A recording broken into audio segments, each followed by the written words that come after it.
Problem হলো ব্যাটারিটা নরম হয়ে গেছে। ওনার যে আগের পুরোনো ব্যাটারিটা ছিল, ফোনে একটু শর্ট হয়ে গেছে আর চার্জটা কম থাকতেছে। বাট আমরা ফোনে যে আইসিটাতে প্রবলেম, ওটা আমরা রিপেয়ার করে দিচ্ছি, পাশাপাশি ব্যাটারিটাও চেঞ্জ করে দিচ্ছি। হ্যালো, আসসালামু আলাইকুম। আমি আইফিক্স ফার্স্ট থেকে টেকনিশিয়ান ওসমান বলছিলাম। হলো স্যামসাং নোট 10 প্লাস। আমাদের যে ব্যাটারিগুলো আমরা 2 বছর, 1 বছর, 6 মাস গ্যারান্টি দিয়ে থাকি। কোনো রকমের প্রবলেম হলে আমাদের কাছে 100% চেঞ্জ পাবেন। ইভেন আমাদের কাছে অথেন্টিক প্রোডাক্টগুলো পাবেন। যেমন আমি দেখাচ্ছি যে ওনার এটা হলো পুরান ব্যাটারিটা, সেটার সাথে যে ব্যাটারিটা ছিল আমরা সেম ব্যাটারি দিচ্ছি, সেম দুটো দিচ্ছি।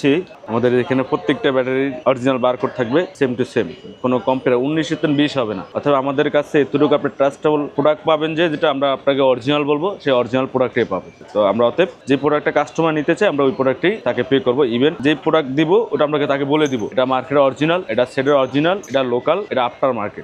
অনেক কাস্টমার জিজ্ঞাসা করে যে ভাইয়া এই ফোনে শর্ট হয় কি কারণে। তো এটা বেসিকলি 2-3টা ধরনের হয়। চার্জারের কারণে হয়, ইভেন আপনার ফোন চার্জার লাগে ইউজ করলে হয়। তারপর আপনার অনেক সময় ব্যাটারি যদি লোকাল হয়, অরিজিনাল না হয়, সেক্ষেত্রে ওটা ক্যাপাসিটার ওটা ব্যাকআপ দিতে পারেন মাদারবোর্ডে। ওইখানে চার্জিং আসি শর্ট হয়ে যায়, চার্জ নিতে চাইতেছে না, অনেক সময় ঝামেলা করে। ইভেন অনেক সময় চার্জ আছে 80% ডাপ করে চলে আসে, 50-60 এরকম চলে আসে। এটা হলো ব্যাটারির কারণে। আর দ্বিতীয় কথা হলো এখন বর্তমান বাংলাদেশে তো কারেন্টের কোনো লিমিট নেই, ভোল্টেজ বাড়ে বা কমে। ভোল্টেজ বাড়ার কারণে অনেক সময় মাদারবোর্ডে এগুলার আইসি গুলো শর্ট হয়ে যায়। যেমন চার্জে রেখে দিছি রাত্রে 40% চার্জ আছে, ওই অবস্থায় রেখে দিই, সকালবেলা আমরা ফোন খুলি। বেসিক্যালি আমাদের সবার ভিতরে এরকম হয়, রাত্রে চার্জ দিয়ে দিই, সকালবেলা খুলি। কিন্তু আমরা একটা ফোনে আপনার চার্জ হইতে যদি ভালো চার্জার হয়, সর্বোচ্চ 2 ঘন্টা ফুল চার্জ হয়ে যায়। আমরা সারা রাত চার্জে ফেলে রাখি। চার্জে ফেলে রাখার কারণে অনেক সময় ব্যাটারি ফুল চার্জ হওয়ার পরে ওটা চার্জ নিতে থাকে, কিন্তু চার্জার ওঠে না। সেই ক্ষেত্রে ব্যাটারি অনেক সময় ব্যাটারি প্রবলেম হয়, মাদারবোর্ডে প্রবলেম হয়, এই কারণে ফোনগুলো শর্ট হয়ে যায়। আর আমাদের দোকানের লোকেশন হলো ঢাকা বাংলা মোটর, হাতিরপুল মোতালেব প্লাজার, লেভেল 2, শপ নম্বর হলো 321 নম্বর শপ।